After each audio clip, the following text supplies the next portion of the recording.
In a land called Karbala, under the blazing sun of Iraq, one man stood, knowing he was going to die. Not for land, not for power, but for truth. His name was Husayn ibn Ali, may Allah be pleased with him, grandson of Prophet Muhammad, peace be upon him. The man raised on his lap, the man who once played on the Prophet's back during prayer. Decades after the Prophet, peace be upon him, passed away, the Muslim world was changing. Justice was being replaced by oppression. Leadership had turned into kingship. Voices of truth were being silenced. A tyrant named Yazid rose to power, demanding allegiance, blind obedience, control. But Hussein couldn't stay silent.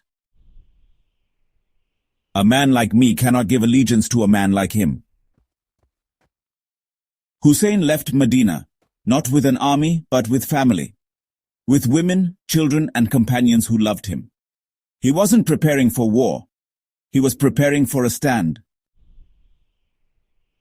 They camped in Karbala, and there, they were surrounded, 72 against thousands, no food, no water for days, and still, no compromise. On the 10th of Muharram, Ashura, the tragedy unfolded. One by one, Hussein's companions were killed, his sons, his brothers, even his infant child, and finally, Hussein himself.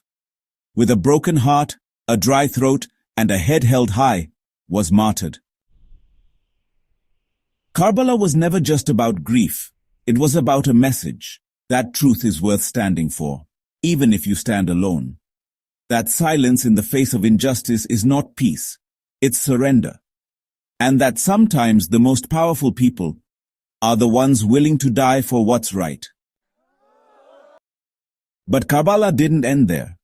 Karbala became a symbol that truth is not decided by numbers, that even if you stand alone, you are not powerless, that faith is not to be sold for comfort, and silence in the face of injustice is not neutrality, it's betrayal.